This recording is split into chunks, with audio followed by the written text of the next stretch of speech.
on the road of recovery. My name is McLaughlin, and I got sober on September 28th of 2022, and I live in Ohio. Very cool. Well, thanks so much for joining us. Sure. If you could start off by sharing a bit about your childhood. My childhood is, my childhood, boy. My mom's family's from Maine, so I sort of kind of gravitate with the Maine side of the family, but my dad's family's from Kansas City, so it couldn't be any more different, really. Right. So I grew up part-time in Maine and part-time in Kansas City, and then part-time in Ohio. So I'm sort of a mutt. Yeah. I've kind of been around a bit, and it feels a little Forrest Gumpish, frankly. My parents weren't very happy together. I think my dad, my understanding is that my dad sort of tried on marriage for a while with some kids and thought, I'd like to be this person, and then decided he didn't want to be that person. And that really devastated my mom. And my mom sort of came to me when I was about 7 years old and said, your father doesn't love us anymore. Wow. And what are we going to do? And I look back on it now and I think, I really processed it in this 7 to 8 year old brain. Like, yeah, what are we going to do? And what am I going to do? And my mom was really, really upset. I'd never seen her that upset before. So early on, I thought I needed to be in charge, in control, and the protector of my mom and my brothers. So there was a shift there in what had been sort of this wilderness of boyhood wonder. Mm-hmm. And all of a sudden, I really got slapped in the face with some big grown-up problems that a 7 or 8 year old really isn't supposed to understand. Right. My mom had a nervous breakdown, and she went into a hospital for some help, and I was really in charge of 2 brothers. One was starting kindergarten, and one needed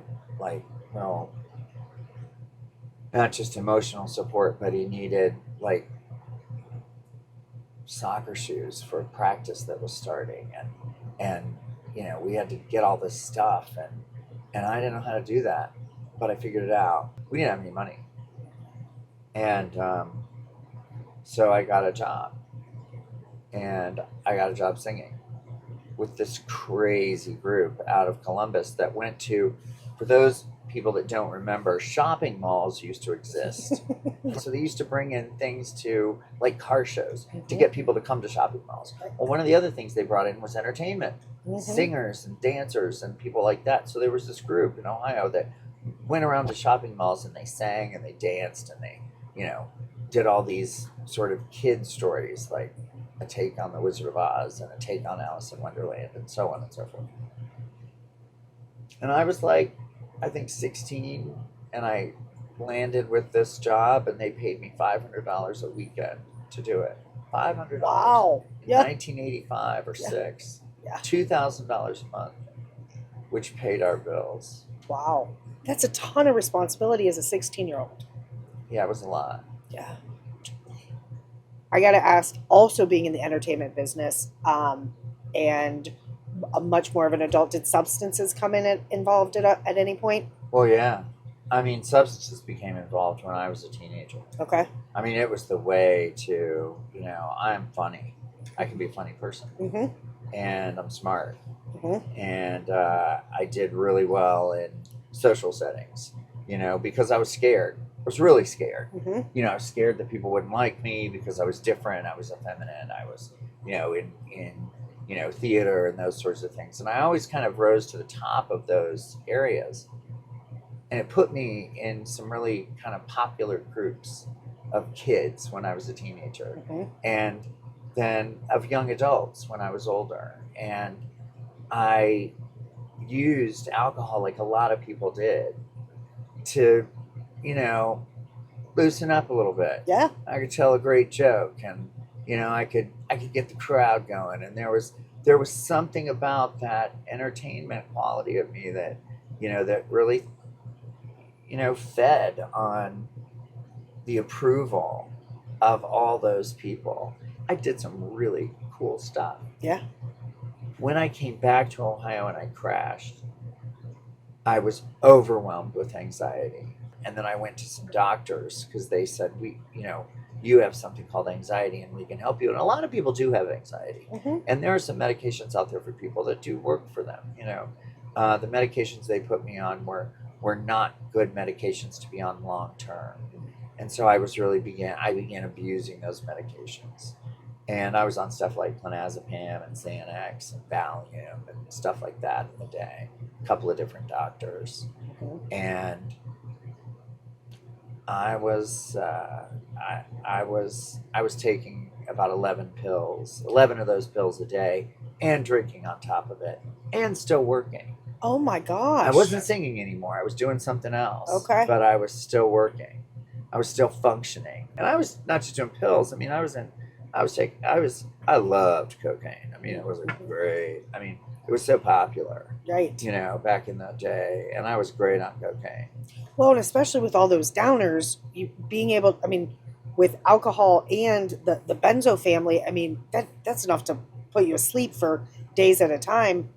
Cocaine is a nice balance to be able to wake back up and function. It was. So if you could share a bit is there a story that really paints a picture of what your active addiction was like? Sure. When I came back, I met a guy and I came back to Ohio and we were going to live together and we were going to get married. And at the time, so you couldn't get married. Two guys couldn't get married. Okay. But it was coming. Mm-hmm. And society was changing a little bit. And we were very similar, my late husband and I. We were in corporate America. We wore suits to work. I worked for an international company. He had a big job and in sales and we lived in a nice suburb and we went to a country club and to many in different situations and circumstances and lots of parties, and we were sort of popular. And again, inside the house, inside those doors that were closed and locked, we had a very, very different life. And that was one of active addiction and abuse and anger and what would become an uncontrollable amount of abuse and pain. And that was, that was really, really, really, that was really hard. Yeah. It was really hard to live that, to try and, I was so tired. I kept saying, God, I'm so tired. I'm so tired. I'm so tired. It never occurred to me that I was tired because I was just working so hard to make our lives look so perfect when they weren't. That anybody would be exhausted by that. And the more tired I became, the more I drank. And the less sleep I got. And then I thought, oh, well, I need this pill to go to sleep. So I take that pill to go to sleep. And I think, oh, gosh, that'll make me less tired. It didn't. None of it made me less tired. I got really sick. And then my husband got really sick. And I got sick from my drinking. I was diagnosed with stage 4 liver disease, decompensated liver disease, stage 4 decompensated liver disease due to cirrhosis. So I killed my liver. And my husband was diagnosed with glioblastoma, brain cancer. And he died and I didn't. Or haven't yet. Right. So I got really, really, really sick. And, like I said, he died and we buried him and And I spent many trips. I had many trips to the hospital, spent many months in the hospital at different times, and then eventually was sent home with a team of nurses, and they put a hospital bed in my living room, and for 10 months I was under the care of hospice, and I came out of it. Wow. And I didn't come out of it like my liver's all better. Hmm. You know, I need a liver. Okay. And that's not changing. I did have a life-saving operation that allows me to look the way I do now, better, healthier than I did. But that's a temporary fix. And even when a doctor came into my hospital room, I'd been there for 30 some days, I don't remember exactly, and he said, if you have one more drink, you're going to die. I still drank for 4 months. Wow. That's how powerful. Yes. Absolutely. And it wasn't until I now I now have a second chance at life. I'm living a second chapter in my life. Mm-hmm. I now have a second husband in my life, and who is also sober. And he and I used to drink a lot together. In fact, we've been friends for 20 some years. So he decided to get sober, and he got sober because he said, I have to get sober in order to take care of you. And I knew that I was not going to be able to drink and be in this relationship. And I really cared about that person. And I knew that what he was doing seemed to be working. So I said, will you take me to one of your meetings? And he did. And I walked into a meeting. Well, I went into a meeting with a walker because I weighed 230 pounds because I had all this extra water weight on me, which is what happens when your liver stops working. Okay. It makes poison fluid and it fills up your body. It's really painful. Yeah. It's really painful. You got to have it drained every week. I mean, it's a mess. And I went in on a walker. And I listened for a while, and, I went back every week, and I started going a couple times a week, and I thought, I'm just going to stick with this and see what happens. And I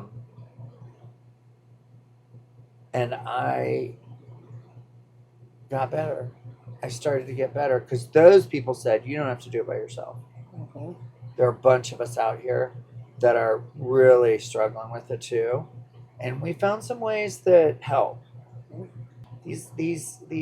These tools that they gave me. Like, basically my house had fallen apart. The house I lived in had fallen apart. It had burned to the ground. I burned it to the ground. I lit the match. I set it on fire. I burnt it to the ground. I was living in a hole under a bridge, basically, metaphorically. Right. And they said, and I knew I had to build a new place to live. But I did not have any tools. I did not know how to build that house. And these people, one by one, handed me these tools to build this new house that I live in now. That's incredible. And I have never, this is the God's, I have never been happier than I am right now. I have never been happier. I know I talked about this disease I have and that sort of thing, but I'm not letting it rule my life. I mean, it's there. It's managed through medication. I take it exactly one day at a time. Mm-hmm. Exactly one day at a time. We bought a house in California. So now we spend part of the time in California. We spend part of the time in Columbus, Ohio. And I didn't think that would be a good idea. And never, ever, ever did I ever think I would live in a desert. I mean, our house is in a desert. Yeah. And I never thought that would happen. I never thought any of this would happen. I never thought that I would ever be this happy. Yeah. I never, ever imagined that I would be this happy. All those voices in my head that told me that I wasn't good enough, that I wasn't strong enough, that I wasn't fast enough, that I wasn't man enough, that I wasn't enough of anything. That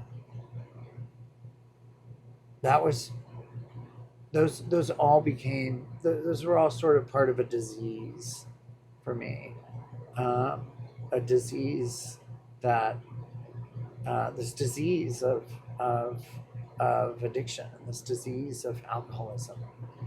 And the funny thing is, it wasn't like your voice in my head.